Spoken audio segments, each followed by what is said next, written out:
Have you ever been to the mall and stopped at the pet store and seen a really cute dog or a really cute cat that you want to buy right away? Well, before you make that purchase, you should know exactly where that animal came from. And unfortunately, most pet stores are actually supplied by puppy mills. If you don't know what a puppy mill is, it's a large-scale commercial dog breeding operation where profit is prioritized over the well-being of the dogs.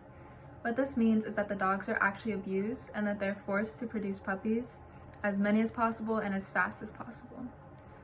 This typically leads to puppies looking healthy but having underlying medical conditions.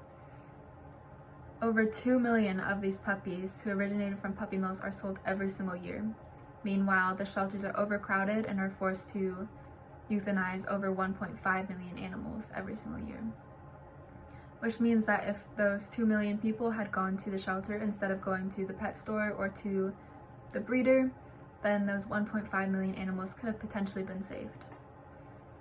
A lot of people don't typically look at shelters when they're trying to find a dog or a cat, and this is because of the way that shelters are talked about. A lot of people think that the animals have behavior issues and that's why they ended up in the shelter. However, a lot of animals are actually there just because they were abandoned by their owners, or if their owners had to move away and for some reason couldn't bring the animal with them, then they'll often drop them off at the shelter as well. This doesn't mean that they're a bad animal or a bad pet, it just means that the person wasn't able to take care of them. Adoption is one option to get animals out of the shelter. A lot of people are against adoption, however, it is a lot less costly than going to a pet store. It's only about $50 to $200 to adopt a pet from an animal shelter. However, if you were to go to a pet store or to a breeder, it could cost $500 to over $3,000. And if they do have those underlying medical conditions, then that'll add thousands of dollars as well throughout the years, because veterinarian bills are very expensive. And if you were to adopt, then they will actually provide the medical care that the animal needs before they allow you to adopt them.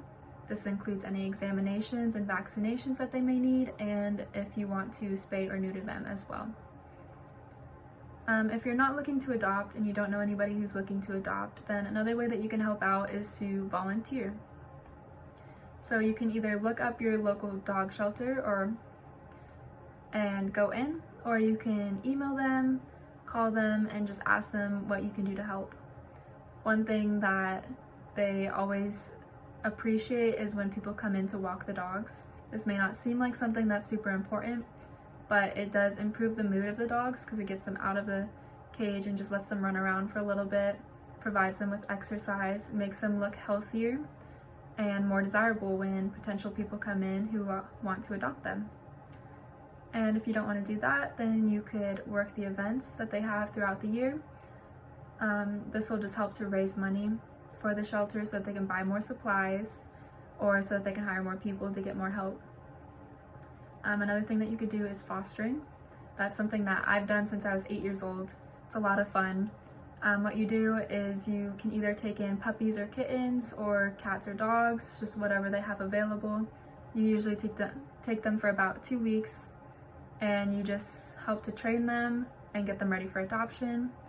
And this will also help to expose them to people who may want to adopt them, such as people in your friend group. And when your friend ends up adopting one of the animals that you fostered, it's actually really cool because then you get to see them grow up too, and you still get to be around them, which is just a really fun experience. And you don't have to worry about buying anything or like setting up your house or anything, because the shelter will actually provide everything for you. They will give you the food that they need, any beds, toys, or crates that you ask for, and they will give you the required medications that they need, as well as potty training pads if you have puppies, or litter and a litter box if you have cats or kittens. And one way to help out that's super easy that everyone can do is to just post about it on your social media. You can look up a local shelter and just post the name on your story, and then this will just get people to look at it, think about it, and see that that's an option for finding a pet as well. Or if you foster, then you should definitely take pictures and videos of the dogs or cats that you're fostering and put them on your story as well. So that way people can just see them and hopefully ask about them and want to adopt them. And another thing that you can do is to go to the pet store the shelter, and take pictures of all the animals there and post them on your story and just let people know that they're ready to be adopted. And it's a super quick and easy way to save animals' lives and get them exposed, since they don't get as much exposure as pet stores do.